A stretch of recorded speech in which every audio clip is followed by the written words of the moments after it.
In this video, we'll be taking a look at 4 NBA games happening on December 5th, 2025, and providing you with free team picks and total picks for each one of those games, so 8 picks in total. Welcome back to Cash Out Sports. Let's dive right into it. Oh, and don't forget to subscribe and to click the bell icon to get notified as soon as these videos get released, so that you have more time to plan out your bets as we provide these videos on a daily basis. I can guarantee that you'll have all the important information that you'll need on these 4 NBA games after fully watching this video. One more thing before we start: if you would like to gain access to our best exclusive sports picks to take your journey to the next level, then check out our Patreon in the link down below, where we offer our best single picks, parlay picks, and much more. Now let's get started. Charlotte Hornets versus Toronto Raptors. The Toronto Raptors host the Charlotte Hornets at Scotiabank Arena on Friday night. The matchup takes place in Toronto, with the home team in a familiar building and the visitors trying to steal a result on the road. Both teams arrive with injury concerns, which shapes the picture before tip-off. Charlotte still sits without Pat Connaughton and Colin Sexton. Trey Mann, Ryan Kalkbrenner, and Brandon Miller all carry questionable tags. That list creates clear uncertainty around their rotation and around who closes the game. Toronto has its own problems, as RJ Barrett, Jakob Poeltl, and Ochai Agbaji are all out, which takes away scoring, size in the paint, and some wing depth. The Raptors come into this contest in the second leg of a back-to-back set. Playing on consecutive nights is a test of focus and legs, even when a team sleeps in its own beds. In this case, both games are at home, so they have not had to travel, which helps a little, but it is still a demanding spot. On the other side, the Hornets continue to struggle and carry a long injury report that makes stability hard to find. From a side perspective, there is a path to backing the Hornets with the points. Toronto is on the back end of a back-to-back and comes in after a tough, late loss, which can sting and linger into the next night. The Raptors have also failed to cover the spread in each of their last 5 games, so they have not rewarded supporters against the number. Charlotte showed that it can compete with this Toronto team, as the Hornets stayed close in both meetings last month, including one overtime win and another game that ended with a 2-point margin. Those results show that in a small sample, Charlotte can hang around. The problem is that the Hornets remain terrible on a nightly basis, and that injury list keeps them unstable. Their form and their structure do not match that of a respectable opponent, and there is little trust in them when they step up in class. Toronto, even with its recent slide against the spread, profiles as one of the bigger early season surprises, with a more reliable level of play and a clearer identity. Taken together, this setup points to Toronto as the stronger option to win at home and to cover as the favorite. As our first pick for this matchup, the Toronto Raptors to win and cover the spread as favorites is our full game side pick. The Charlotte Hornets average 115.9 points per game on 45.4% shooting from the field and allow 120.2 points on 50% shooting. Their defense gives up more points than their offense produces, and opponents convert half of their attempts, which is a major concern.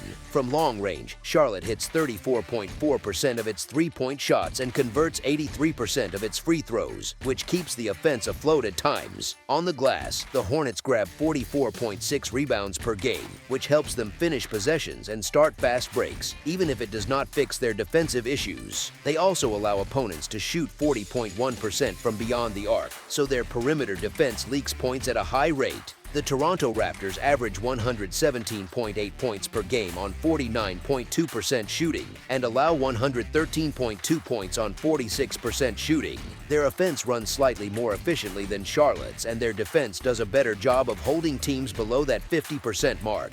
From three-point range, Toronto shoots 36.4%, which spaces the floor and opens driving lanes, and they hit 76.7% at the free throw line. The Raptors collect 42.7 rebounds per game, which is a bit fewer than Charlotte, but their overall defensive performance, including holding opponents to 32.3% from deep, stands out. Limiting three-point accuracy to that level can drag total scoring down even when the pace is decent, since it cuts off quick scoring runs. When you combine Charlotte's leaky defense, especially beyond the arc, with Toronto's stronger perimeter defense and the possibility of some fatigue on the Raptors' side in the second game of a back-to-back, the overall scoring environment can tighten compared with what raw averages suggest. Those factors support a position that leans toward the under on the projected total. As our second pick for this matchup, under the projected total is our full game total pick. Portland Trail Blazers versus Detroit Pistons. The Portland Trail Blazers travel to face the Detroit Pistons on Friday at Little Caesars Arena in an NBA matchup. Portland comes into this game with a long injury list. Damian Lillard, Scoot Henderson, Drew Holiday, and Robert Williams III are all out. Several other rotation players also deal with health issues, which leaves the Blazers short on reliable options. Detroit enters with its own concerns. Marcus Sasser and Duncan Robinson carry questionable tags, so the Pistons may have to adjust their guard and wing rotations on the fly. Even with that, Detroit still has more of its core group available than Portland. Portland is coming off a solid win over a short-handed Cavaliers team. That result stopped a cold spell in which the Blazers had trouble scoring and trouble closing games. Their win in Cleveland shows they can still punch above their weight when things fall right. It does not erase the larger pattern of uneven play that came before it. The Pistons cooled off after a strong start. They dropped a few close contests after that hot stretch and have not covered the spread in 5 of their last 6 outings. In spite of that dip, their performance against the number over the full season tells a different story. At 13-9 ATS, Detroit has remained profitable for backers up to this point, which hints at a team that still tends to outperform market expectations over time. Portland is harder to trust in that same way. With more than half the roster banged up, the Blazers lean on patchwork lineups and role players in expanded minutes. That kind of rotation often struggles on the road against a physical opponent. Depth becomes vital when facing a defense that pressures the ball, bumps cutters, and forces long, grinding possessions. Detroit has been playing with that kind of defensive edge. In their 113-109 loss to Milwaukee, the Pistons limited the Bucks to 44% shooting from the field. They forced late turnovers and stayed in contact on the scoreboard even before Giannis left the game. That type of effort hints at a group that buys in on that end of the floor, even in defeat. On offense, Cade Cunningham drives Detroit's attack at a high level. He scores close to 28 points per game and also sets up teammates with close to 9 assists per night. He acts as the main engine for everything in the half-court. Tobias Harris gives Detroit spacing as a reliable perimeter threat. His shooting from deep opens lanes for drives and post touches, since defenses cannot sag off him without paying a price. Detroit shows balance on the stat sheet. The Pistons shoot 48.2% from the field, which puts them in the top 10 in field goal percentage. They also pull down 46.9 rebounds per game, which places them near the top of the league on the glass. That mix of shot making and rebounding creates second chances and limits extra looks for opponents, a key edge against a short-handed team. Portland struggles to match those levels of efficiency. The Blazers hit only 44.5% of their field goal attempts, which ranks near the bottom of the league. From 3, they connect on only 32.9%, which also sits near the bottom of the rankings. They lean on Deni Avdija as a primary scorer in the current setup. He carries a heavy load as both a creator and a finisher. On defense, Portland gives up 48.1% shooting from the field and allows more than 121 points per game. Those marks place them near the bottom of the league. The Blazers also have trouble defending without fouling. Opponents shoot 81.4% from the free throw line against them, which is the highest mark in the league. That means Portland not only allows efficient shots in live play but also gives up easy points at the stripe. Detroit can attack those weaknesses in several ways. Cunningham can probe the paint, draw contact, and find shooters. Harris can punish late or soft closeouts from 3. The Pistons already show strong team rebounding at 46.4 boards per game, so they can limit Portland's second chance points while creating their own. When a home favorite owns both the more efficient offense and the sturdier defense, and when the underdog faces a long injury list, the matchup tilts toward the healthier and deeper group. As our first pick for this matchup, the Detroit Pistons to win and cover the spread as favorites is our full game side pick. Portland averages 118.3 points per game and shoots 44.3% from the field. Their attack is far from clean, but they play at a pace that creates a high volume of shots. From beyond the arc, they hit 32.9%. At the free throw line, they convert 79.2% of their attempts. The Blazers also collect 45.9 rebounds per game, which helps them extend possessions even when their first look misses. On defense, they allow opponents to shoot 36.6% from 3, a figure that invites strong outside shooting nights from capable opponents. Detroit brings even more scoring punch based on its season profile. The Pistons average 119.8 points per game, while shooting 48.8% from the floor. That efficiency, paired with Portland's soft defense, suggests clean looks at the rim and from mid-range for Detroit. From three-point range, the Pistons shoot 35.9%. At the line, they sit at 74.6%, which is modest but still adds to their total output given their ability to draw contact. On defense, Detroit allows 114 points per game and 44.6% shooting from the field, with opponents hitting 36.7% from deep. Those marks describe a defense that competes but still gives up plenty of scoring. When one team plays fast, defends poorly and fouls often, and the other team joins strong shooting with a solid pace and only an average defense, the ingredients line up for a game with extended runs and long stretches of scoring. Both clubs bring strong rebounding numbers, so quick one-and-done stops may be rare. Second-chance buckets and free throws can pile onto the base scoring that comes from normal half-court sets. As our second pick for this matchup, over the projected total is our full game total pick. Denver Nuggets versus Atlanta Hawks. The Denver Nuggets remain without Julian Strawther, Aaron Gordon, and Christian Braun, while the Atlanta Hawks will be without Trae Young. Atlanta is monitoring Kristaps Porzingis and Jalen Johnson, who both carry a questionable tag for this matchup. If one or both return, the Hawks gain some much-needed help, yet they will still need a clean, focused effort to stay with this Denver group.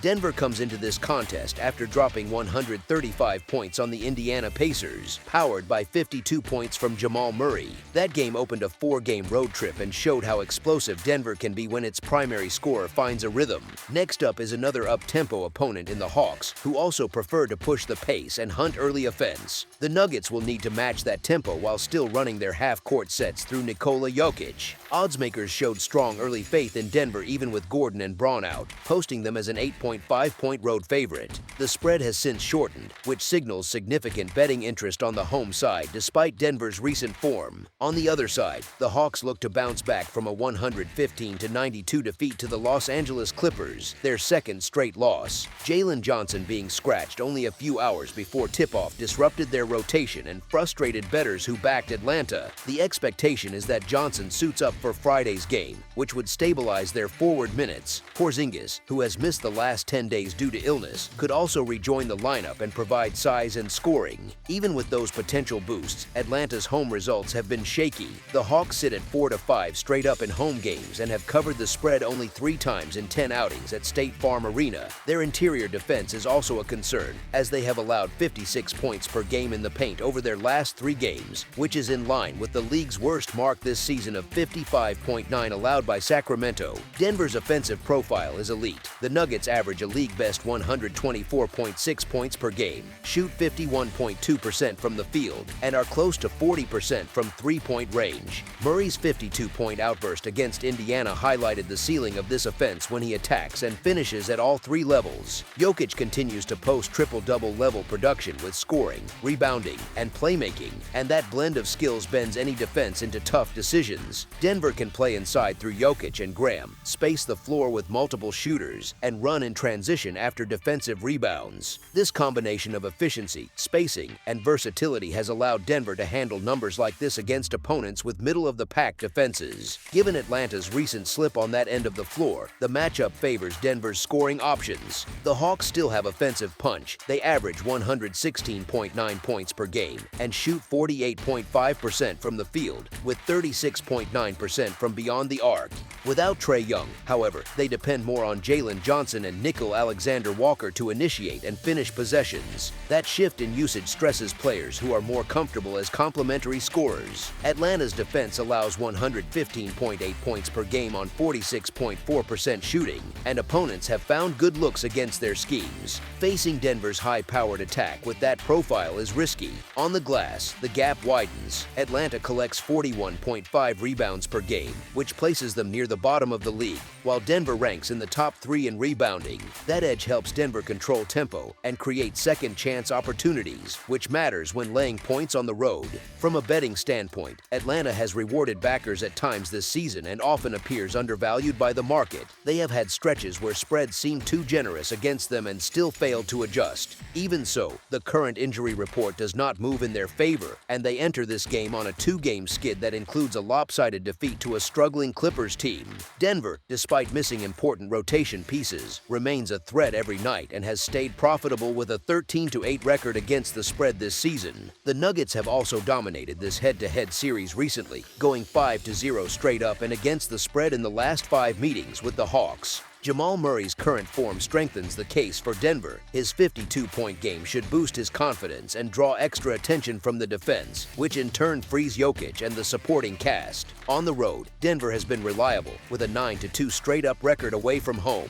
Atlanta has had no real solution for Jokic. In his last 2 games against the Hawks, he has combined for 71 points, 31 rebounds, and 23 assists. That blend of interior scoring, glass control, and passing has consistently broken Atlanta's defensive structure and forced mismatches. The matchup advantages, recent form, and series history all point in the same direction for the side. As our first pick for this matchup, the Denver Nuggets to win and cover the spread as favorites is our full game side pick. Turning to the total, Denver's offensive numbers drive the conversation. The Nuggets average 124.6 points per game on 50.9% shooting from the field. They hit 38.8% of their three-point attempts and 83.6% from the free throw line. On defense, they allow 115.9 points per game with opponents shooting 46.1% overall. They hold teams to 33.3% from deep and secure 45.8 rebounds per game. These figures show an offense that scores at an efficient rate and a defense that often bends but does not fully collapse, which leads to high-scoring yet competitive games. Atlanta also plays in high-scoring environments. The Hawks average 118 points per game while shooting 48.5% from the floor. From three-point range, they convert 36.9% of their attempts, and at the free throw line, they shoot 77.4%. Defensively, they allow 116.8 points per game, with opponents hitting 46.3% of their shots. Teams facing the Hawks shoot 34.1% from 3, and Atlanta pulls down 41.6 rebounds per game. This profile suggests frequent trading of baskets, with enough defensive lapses to keep scores elevated. When these two styles meet, the pace and shot quality favor a game with steady scoring. Denver's offensive efficiency should translate against an Atlanta defense that has struggled to protect the paint and finish possessions. The Hawks, even without Trae Young, have enough shooting and secondary creation to contribute on the scoreboard, especially at home. Rebounding also plays a role. Denver's strength on the boards can ignite transition opportunities, while Atlanta's weaker rebounding rate can extend Denver's trips with second chance points. Both teams shoot well from 3 and get to the line at a solid clip, which supports a higher point total as long as the game stays competitive. The matchup of 2 productive offenses, combined with 1 average defense and 1 below average defense, shapes a scoring environment that leans toward a higher final number. As our second pick for this matchup, over the projected total is our full game total pick.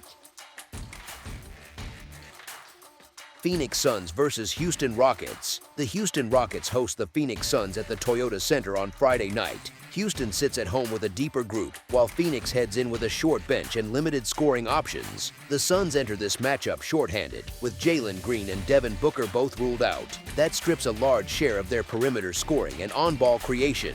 It forces Phoenix to lean on players like Connor Gillespie and Jamari Boya for playmaking and shot creation, especially if Allen cannot go and the coaching staff needs both guards in the starting group. That setup puts a lot of pressure on role players who normally support, not lead, the offense. On the other side, the Rockets have their own absences, with Tyree Eason, Fred VanVleet, and Dorian Finney-Smith out. Even with those pieces missing, Houston still brings more proven talent to the floor. The front court of Grant and Sengun gives them scoring in the paint, touch around the rim, and a reliable option in half-court sets. Those two can punish smaller lineups, control the glass, and give Houston a stable foundation on both ends of the floor. Amen.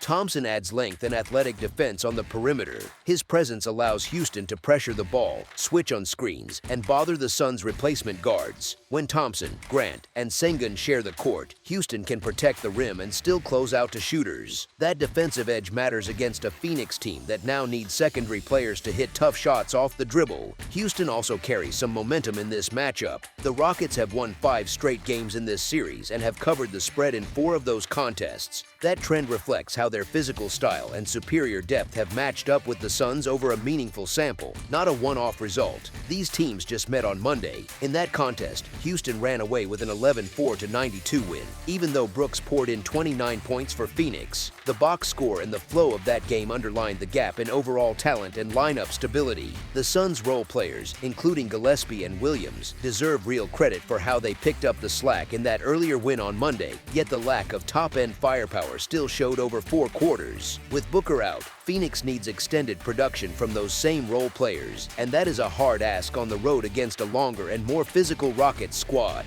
Houston's size at the front, defensive pressure from Thompson, and the existing series trend all point in the same direction, toward another comfortable edge for the Rockets in both the matchup and the spread. As our first pick for this matchup, the Houston Rockets to win and cover the spread as favorites is our full game side pick. Oddsmakers have set this total at a number that signals respect for Houston's defense and some concern about Phoenix's missing creators. Houston's offense is not a cute story. It is a machine that produces over 121 points a night with an efficiency north of 123 points per 100 possessions, built on high-percentage threes near 40% and relentless attacks of the paint that draw whistles and collapse help.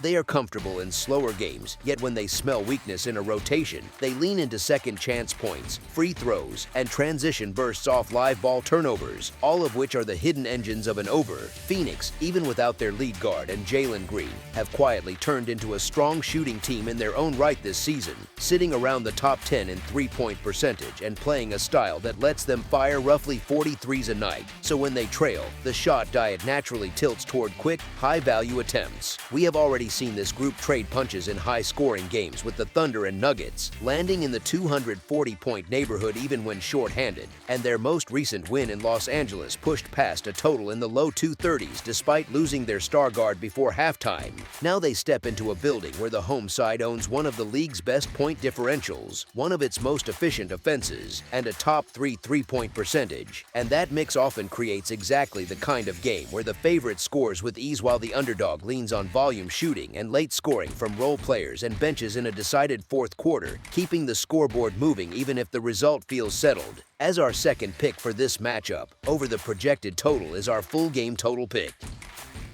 That's all for now, so if you have any other games you would like reviewed, then leave a comment down below with the game you would like analyzed, subscribe to our channel, leave a like on this video, and we'll get to it as soon as we possibly can. We would also love to hear your opinion on the picks presented to you in this video, whether you agree or disagree with them, so leave a comment down below and do let us know.